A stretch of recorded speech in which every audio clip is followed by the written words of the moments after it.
रांची में सिखों का आगमन लगभग 1900 अंग्रेज़ों के टाइम में 1925-26 के आसपास हुआ, जब रेल लाइन बिछाने की बात हुई। तो सिख किरदार से मेहनती होते हैं और काम करते हैं, तो उस रेल लाइन बिछाने में बहुत सारे सिख परिवार यहाँ आकर बस गए। लेकिन मुख्य रूप से देश के विभाजन के बाद भारी संख्या में सिख यहाँ रांची आए। उससे पहले सिखों ने एक छोटी सी ज़मीन मैन रोड में ले ली थी और एक छोटा सा गुरुद्वारा सन 32 के आसपास बना लिया था, एक छोटे से कमरे में, और गुरुद्वारे की शुरुआत हो गई थी। लेकिन जैसे जैसे विभाजन के बाद सिखों की संख्या बढ़ी, बहुत से सिख परिवार आ गए, गुरुद्वारे का भी रूपरेखा धीरे धीरे बहुत कुछ बदलती गई। और आप अब देख ही रहे हैं कि मैन रोड में एक भव्य और आलीशान गुरुद्वारा स्थित है। गुरु नानक देव जी का जो पावन प्रकाश पर्व है, क्योंकि जहाँ भी सिख रहेंगे उस पर्व को जरूर मनाया जाएगा। और पहली बार लगभग 1900 कह सकते हैं आप कि स्वतंत्रता प्राप्ति के पहले भी यहाँ मनाया गया था, लेकिन सही अर्थों में गुरु पर्व मनाने की परंपरा सन 1955 के आसपास शुरू हुई, जब गुरु नानक देव जी का गुरुपर्व यहाँ मनाया जाने लगा। और वो पहले, क्योंकि सिखों की कम संख्या होती थी, तो मेन रोड गुरुद्वारे में ही और उसी स्थान पर हो जाता। लेकिन बाद में कालांतर में स्टेशन रोड में बस डिपो जहाँ अभी है, उसके बगल में एक बहुत बड़ी जगह अठवाल फैमिली की एक जगह थी। उस अठवाल की जो जगह है उसमें गुरुपर्व मनाया जाता था और गुरु ग्रंथ साहब वगैरह वहीं उनका प्रकाश किया जाता था और संगत वहीं जाती थी, वहीं गुरुपर्व मना के वहीं लंगर होता। और उसके बाद वहीं से एक नगर कीर्तन निकलता था, जो बहु बाजार होकर घोड़ा अस्पताल होकर, क्योंकि घोड़ा अस्पताल के पास एक पुराने सिख परिवार गंडा सिंह जी का परिवार रहता था, जो रांची में बहुत पुराने माने अंग्रेज़ों के टाइम के से ही तो पहले ही आ गए थे। क्योंकि मैंने जो कहा कि उन लोग मेहनती थे और उस काम से जुड़े हुए थे, जो इंजीनियरिंग का काम है उससे जुड़े हुए थे। तो वहाँ से नगर कीर्तन निकलता था, जो घोड़ा अस्पताल बहु बाजार होकर चर्च रोड होकर वापस गुरुद्वारा में आकर संपन्न होता था। फिर बाद में धीरे धीरे और परिवर्तन आए। हमारा Guru Nanak school PP compound में 68 में उसका बिल्डिंग बन गया, बहुत बड़ा क्षेत्रफल मिल गया, बहुत बड़ा मैदान था। बिल्डिंग बेशक छोटी थी, आज जैसी बिल्डिंग नहीं थी, लेकिन वहीं पर फिर धीरे धीरे गुरुपर्व मनाया जाने लगा गुरु नानक देव जी का। और फिर थोड़ा और कालांतर में समय के बीतने के साथ साथ 1969 में गुरु नानक देव जी का सारी दुनिया में 500वां प्रकाश पर्व मनाया गया। पंचशताब्दी मनाई गई, और जब पंचशताब्दी मनाई गई तो उस शताब्दी के बाद शताब्दी से ही एक नई शुरुआत की गई कि रातू रोड में जो गुरुद्वारा गुरु नानक सत्संग, जो आप शास्त्री मार्केट देख रहे हैं, वहाँ के लोग वहाँ बसे हुए हैं, भावलपुर के, और उन्होंने भी एक गुरुद्वारा बनाया हुआ है जिसका नाम है गुरुद्वारा गुरु नानक सत्संग सभा।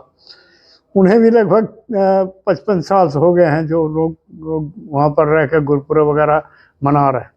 तो एक आपसी सद्भावना बनाई गई कि हम लोग गुरु नानक देव जी का प्रकाश पर्व गुरुद्वारा मेन रोड जो है वो जिस तिथि को हुआ करेगा, जिस डेट को होगा उसे मनाएंगे, और रातू रोड वाले कृष्णा नगर कॉलोनी वाले एक दिन पहले या 2 दिन पहले उसको मनाएंगे। उसी के तहत वो तय हुआ, और उसके बाद से लगातार जो रूट तय किया गया। पहले वो रूट थोड़ा दूसरी तरह का था, पहले अपर बाजार होकर है ना जैन मंदिर होकर आता था, लेकिन बाद में 2-3-4 साल के बाद उसमें भी परिवर्तन आ गया। और जो वहाँ प्रोग्राम होने के बाद उन लोग नगर कीर्तन वहीं से आरंभ किया जाता है। पहले दीवान सजता है 10 साढ़े 10 बजे से, और 2 बजे तक दीवान चलता है। लंगर के बाद हम लोग वहाँ से सुसज्जित वाहन, जो वाहन एक हर बार एक वाहन कोई भी चीज़ की नई बॉडी बनानी होती है, ट्रक लाया जाता है। उस ट्रक को इस ढंग से बनाया जाता है ताकि उसमें गुरु ग्रंथ साहब का प्रकाश भी हो और 10-12 आदमी बैठ सकें। लोग प्रसाद चढ़ाते हैं हर जगह, जहाँ भी से गुरु महाराज की सवारी जाती है तो वहाँ प्रसाद चढ़ाया जाता है।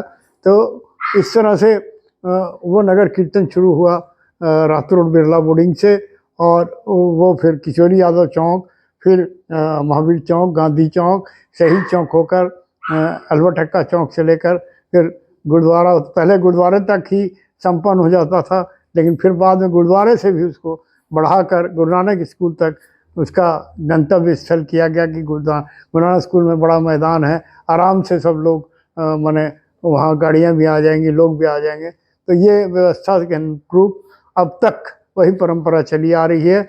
और मैं एक चीज़ बता दूं कि इस जो हमारा नगर कीर्तन निकलता है उसमें 5 प्यारे रहते हैं, और 5 जो हमारा निशान साहब है, जो हमारा प्रतीक चिन्ह है, उसको लेकर 5 निशान साहब वाले चलते हैं। गुरु ग्रंथ साहब प्रकाश रहता है, महिलाएं रहती हैं, बहुत सारे हर मोहल्ले के कीर्तन मंडली रहती है जो अपने साज के साथ गुरु की वाणी का, अमृतमयी वाणी का कीर्तन करते हैं। स्कूल के बच्चे रहते हैं, बैंड रहता है स्कूल का। गुरु गोविंद सिंह स्कूल अब पिछले 8-10 वर्षों से आया, उसके बच्चे भी शामिल होते हैं। और शहर का भी नामी जो बैंड है वो बैंड बजाता है, और इवन पंजाबी के शब्द भी हो, जो हमारे धर्म से जुड़े शब्द हैं, उनका गायन भी बैंड के द्वारा किया जाता है।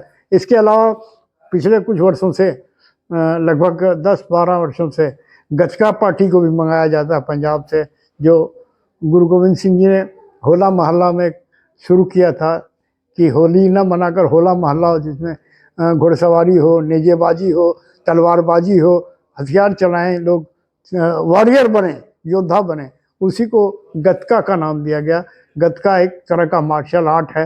वो मार्शल आर्ट के कर्तव्य, वो पार्टी जो भी आती है, 25 आदमियों की पार्टी होती है, वो 4-5 जगहों पर जगह बना दी जाती है, वहाँ रुक कर अपने कर्तव्य दिखाती है। और गुरु नानक स्कूल में इस तरह से नगर कीर्तन जो चलता है 2:30 बजे से, वो चलकर रात 8 बजे तक गुरु नानक स्कूल में संपन्न होता है। और सबसे बड़ी विशेषता जो है कि इस नगर कीर्तन का हमारे रांची शहर में सांप्रदायिक सद्भावना बहुत अच्छी है।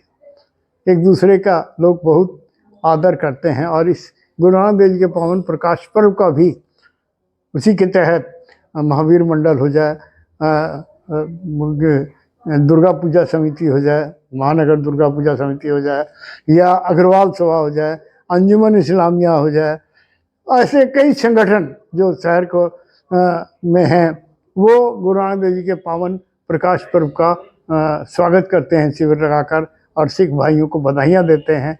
ये एक अच्छी मिसाल, और जो गुरु नानक का उद्देश्य था साझीवालता का, वो किसी न किसी रूप में तो सामने प्रत्यक्ष रूप में देखने को मिलता है। हिंदू, मुस्लिम, सिख, ईसाई सभी मिलकर इस पर्व को मनाते हैं। ईसाई समुदाय का भी एक चर्च है, मैं उनके द्वारा भी कई बार स्वागत किया जाता है। तो ये कुल मिलाकर गुरु नानक देव जी का प्रकाश पर्व काफ़ी लंबे समय से बड़े उत्साह के साथ मनाया जाता है, और दिन पर दिन और बहुत सारी चीज़ों का उसमें ऐड किया जाता है। जैसे पिछले 3-4 वर्षों से एक विक्की छाबड़ा धनबाद के हैं, जो साजों के साथ ट्रक में अपने साज और अपने साथियों को लेकर गुरबानी का गायन करते हैं, गीतों का गायन करते हैं ताकि लोगों को। और इसके अलावा झारखंड सिख फेडरेशन का भी एक ट्रक रहता है जिसमें रागी लोग कीर्तन करते हैं। मिला जुला कर बहुत अच्छा एक सुंदर एग्जाम्पल रांची के सामने पेश किया जाता है।